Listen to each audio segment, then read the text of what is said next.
Damien Wolfe was a man who didn't believe in love. He had learned early in life that emotions were liabilities.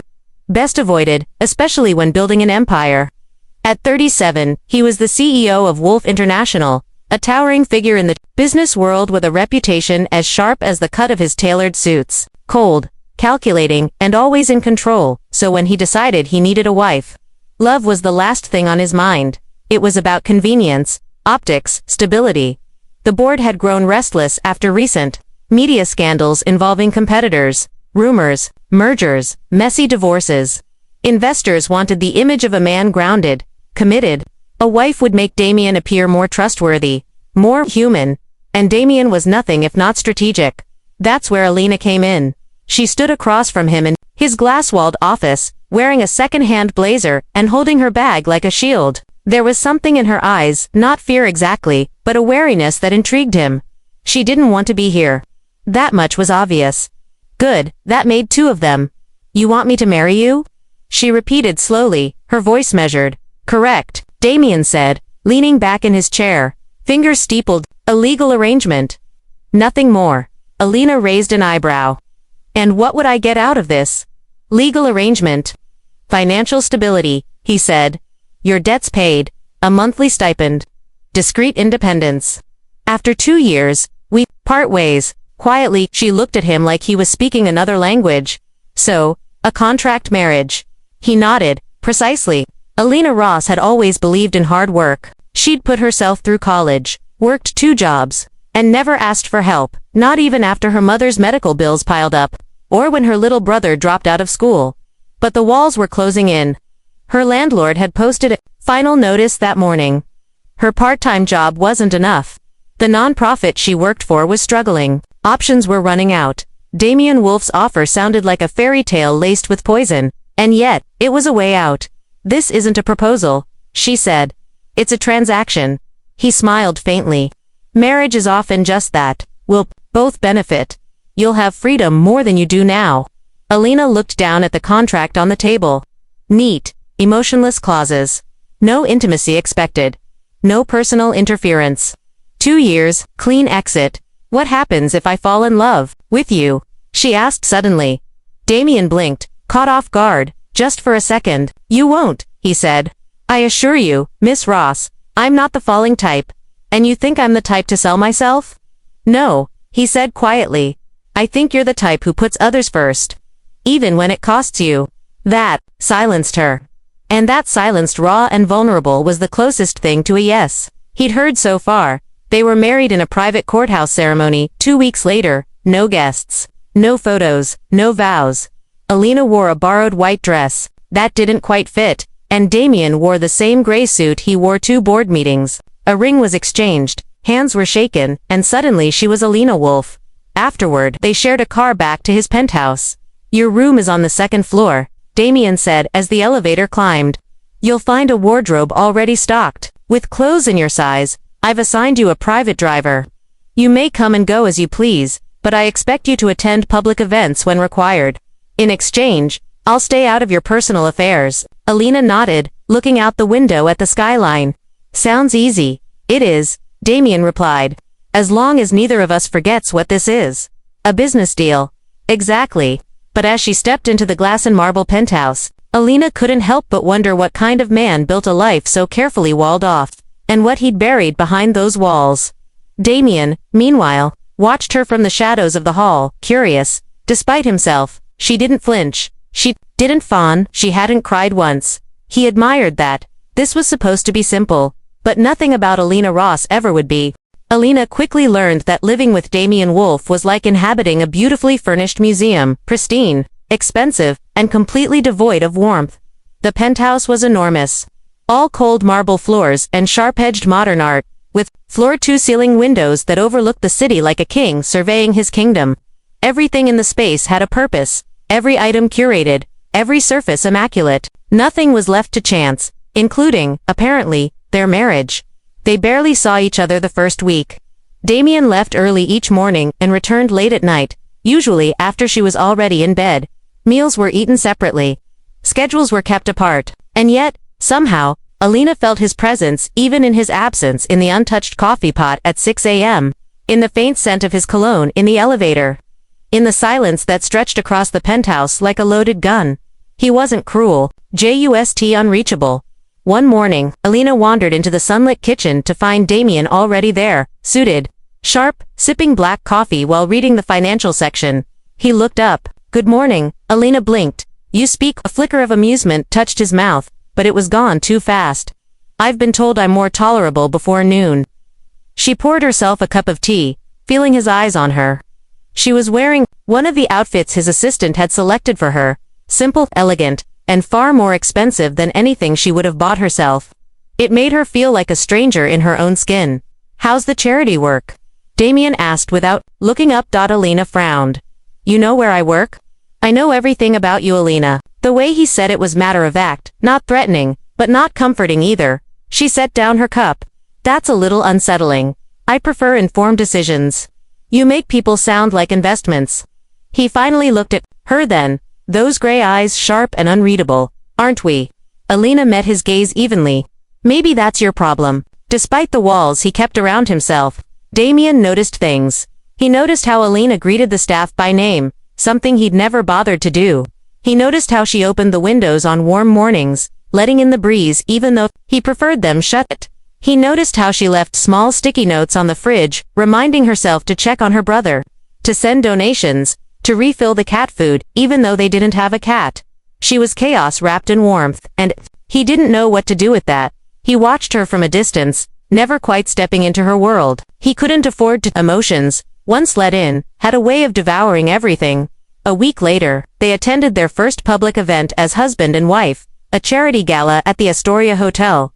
Alina wore a navy satin gown, her hair swept up, her smile carefully practiced in the mirror. Damien, beside her, looked every inch the perfect husband, hand resting lightly at the small of her back, voice smooth and effortless to the crowd. They were a beautiful couple, mysterious, elegant, untouchable.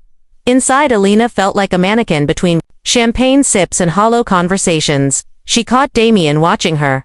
"Something wrong?" she asked quietly as they stood near the edge of the ballroom. "You're good at this," he said, "at pretending, at fitting in." "I've had practice." A beat passed between them, heavy with unspoken things. Then someone approached. An investor, Alina assumed, and Damien's mask slid back into place. Later that night, when they returned to the penthouse, Alina pulled off her heels and left them by the door. Damien stood across the room, loosening his tie. "You surprised me tonight," he said. "Is that a compliment? A statement?" She gave a tired smile. "Good night, Damien." And as she turned to leave, she heard him say, quietly, "Good night, Alina." She lay awake in her room that night, staring at the ceiling. The marriage was supposed to be simple, clean, a business deal. But why did his voice linger in her mind? Why did his silence feel louder than words? She didn't want to care. She couldn't afford to. But in that vast, echoing penthouse, something was shifting. Neither of them knew it yet, but the cold beginning was already starting to thaw. The winter months crept in quietly, wrapping the city in gray skies and biting winds. Inside the penthouse, however, the air remained cool but no longer quite as frigid as before. Something subtle had begun to shift, a slow thaw beneath Damien and Alina's carefully constructed walls. It started with small moments, almost too slight to notice if you weren't paying close attention. One chilly morning, Alina found Damien standing by the window, hands pressed against the glass, staring out without seeing. His usual polished composure cracked just a bit as the soft light caught the fine lines around his eyes. "Alina," he said without turning. "Come look." Curious, she stepped beside him and gazed down at the city below, a sea of gray rooftops and glistening streets. "What is it?" she asked. He sighed, the sound more tired than angry. "Just memories." She wanted to ask more, but he remained silent. Later that day, Alina was in the kitchen, unpacking groceries when she heard soft voices from the living room. Peeking around the corner, she saw Damien speaking quietly with Margot, the longtime housekeeper. "I don't like to talk about it," he said, "but you shouldn't carry it alone, Mr. Wolf." Their voices were low, careful. Alina stepped back, respecting the moment but feeling a new layer of Damien she'd never glimpsed before. That evening, Alina accompanied Damien to a charity event at the city hospital. The cause was close to her, heart pediatric care, and she felt a pang of hope, seeing children laughing despite their circumstances. Damien stood beside her, formally polite but distant as usual. Then, suddenly, a small boy ran up to them, eyes wide with excitement. "Mr. Wolf, are you here to help us?" the boy asked, tugging at Damien's sleeve. Damien blinked, unsure, but then smiled, a real smile, the kind that softened the hard angles of his face. "Yes, I am," he said quietly. Alina saw the surprise in the crowd, the warm ripple that followed, and she realized something. Beneath that steel exterior, Damien still had a heart. It had been buried, bruised, but it beat strong. Back at the penthouse, Alina found herself staying up later than usual. The silence no longer felt oppressive but comforting. One night, Damien invited her into his study, a room she rarely entered. There, surrounded by books and photographs, she saw a different side of him. A framed photo caught her eye, a younger Damien with a woman, their smiles bright and full of life. "Who's she?" Alina asked softly. His eyes darkened, pain flickering. "Across them, someone I lost." Alina nodded, sensing that story was locked behind a door he wasn't ready to open, but her presence alone seemed to offer solace. Days turned into weeks, and their interactions became less transactional. They shared quiet dinners, exchanged fleeting touches, and found comfort in shared silences. One morning, Damien left a cup of coffee by her bedside with a note. "Good morning, Alina." She smiled, her heart fluttering in ways she didn't expect. Yet despite the budding warmth, the ghosts of the past lingered. Damien's nightmares sometimes left him restless, pacing the floor or staring out into the dark. Alina would find him there and sit quietly beside him, offering the only comfort she could. Her presence, no words were needed. Their marriage of convenience was slowly transforming into something neither had anticipated. And while both fought to maintain the boundaries they had set, the cracks in their icy facades grew wider every day. The past has a way of sneaking up on you when you least expect it. For Damien Wolf, it wasn't a shadow lurking in the dark, it was a heavy presence he carried every day, tucked deep inside the recesses of his heart.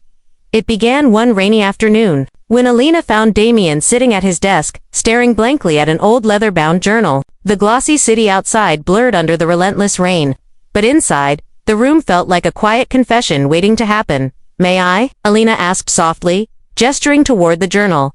Damien hesitated, then slid it across the polished wood. "It's personal." She opened it carefully, her fingers tracing the faded handwriting.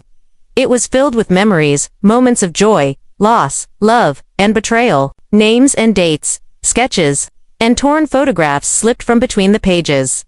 Alina realized she was holding a map to a man she thought she knew but didn't, a map to his soul. Later that evening, Damien shared more than he intended. "I wasn't always this distant," he said quietly, eyes fixed on the flickering fire in the hearth. "There was someone, a woman I loved with everything I had." Alina listened as he spoke of her, a vibrant artist with wild red hair and a laugh that could fill a room. They had plans, dreams, promises, whispered under starlit skies. But fate had other plans. The woman's name was Isabel. She had been Damien's light, the warmth he thought would heal his brokey and NESS, until the day she vanished. No goodbye, no explanation, just silence. Alina could see the pain ripple beneath his calm exterior as he recounted the memory. "I waited for years," he said, "every day, hoping she'd come back. But she never did. And it broke you," Alina said softly. He nodded.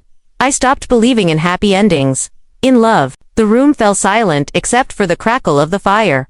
For the first time, Damien wasn't the untouchable CEO, he was just a man, raw and vulnerable. Alina reached out, her hand resting gently on his. "You don't have to carry it alone anymore," she whispered. Days passed, and their bond deepened in the shared silence of healing. Alina began to understand the walls Damien built, not just for show, but to protect a heart battered by loss. She, too, shared pieces of herself, stories of her struggles, the sacrifices she made to keep her family afloat. One evening, as snow blanketed the city, Damien surprised Alina with a small painting, a landscape of wildflowers under a bright sky. "It's Isabel's style," he said, handing it to her. Alina smiled, touched by the gesture. "It's beautiful," she said. "It's a reminder," Damien admitted, "that even after loss, life can bloom again."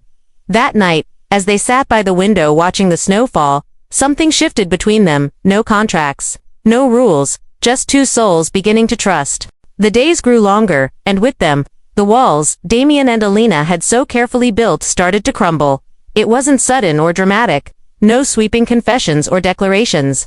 Instead, it was the little things. A shared laugh over a clumsy dinner. A glance that lingered too long. A touch that sparked more than warmth. One Saturday afternoon, Damien found Alina in the garden terrace, sunlight catching in her hair as she tended a small herb patch. "You're serious about this?" he said, watching her gently prune the basil. Alina looked up, smiling. "It's the one corner of this penthouse that feels like mine." He stepped closer, eyes curious. "You're changing the place." "Maybe it needs changing," she said softly. For a moment, they just stood there, two people on the edge of something new, something fragile. That evening, they cooked dinner together, a first. The kitchen was filled with laughter and clinking pots, a rare ease settling between them. Damien caught Alina's hand as she reached for a spice jar. "You know," he said, voice low, "I never thought I'd enjoy this." Alina smiled. "It's the simple things." Their eyes met, and in that silent exchange, everything shifted. The following days brought more stolen moments. Damien began to invite Alina into his world. Board meetings became opportunities to show her who he really was beneath the suit and tie. Alina, in turn, opened her heart to him, sharing her dreams, fears, and hopes for the future. But the contract still hung over them.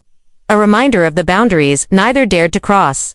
One evening, after a gala, they found themselves alone on the balcony, city lights twinkling below. "Alina," Damien said, voice unsteady. What if we didn't have rules?"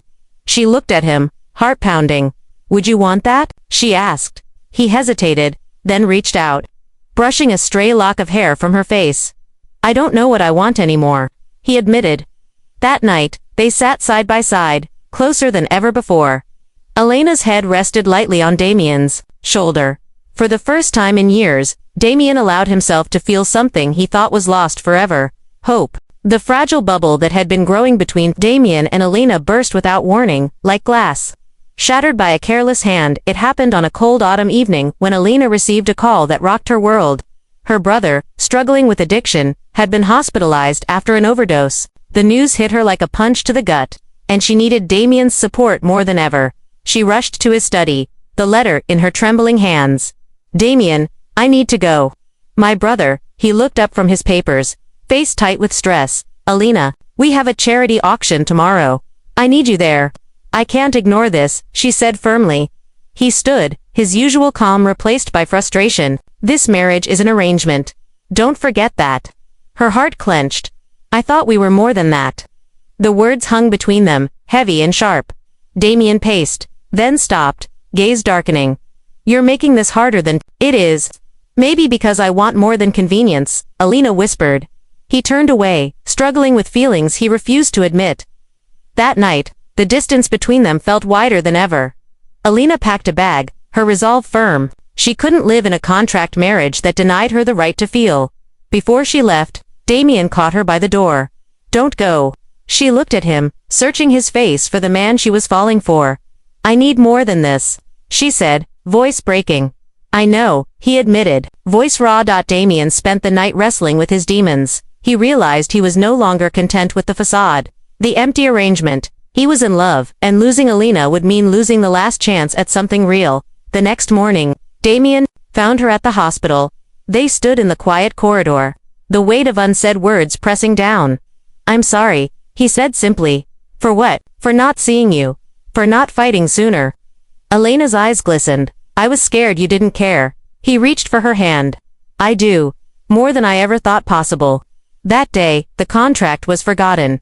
Two broken souls chose to face the future, not as partners in convenience, but as something real. The sky was painted in shades of dawn as Damien stood outside Alina's apartment, heart pounding in a way it hadn't in years. The contract, the cold, unfeeling paper that had defined their lives, was crumpled and tossed aside. What lay ahead was unknown, but it was real. When Alina opened the door, her eyes widened in surprise. "Damien," he smiled, nervous but genuine. "I'm done pretending." She stepped back, letting him in. Inside, the space felt warmer, filled with small touches of Alina's life, books, photographs, the scent of lavender. "I want to start over," Damien said, voice soft but certain. "No contracts. No rules. Just us. Elena's breath hitched. Are you sure? He nodded. I've been given a second chance. Not just at business, but at love. They talked for hours, unraveling fears and hopes. Confessing mistakes and dreams. For the first time, their marriage wasn't a transaction but a partnership built on trust, respect, and something deeper. Days turned into weeks, and with each passing moment, the walls fell further away. They cooked together, danced in the rain, and shared quiet mornings wrapped in each other's arms. Damien learned to laugh again, genuinely, and Elena felt safe to dream beyond survival. One evening, under the soft glow of candlelight, Damien took Elena's hand. I thought I'd lost this love, hope, connection. She squeezed his hand. You never lost it. You just needed someone to remind you. He smiled, eyes shining. Their marriage was no longer a convenience, it was a choice, a promise, a beginning. And in giving him back his faith and love, Elena had given Damien something far greater than he ever imagined, a home for his heart.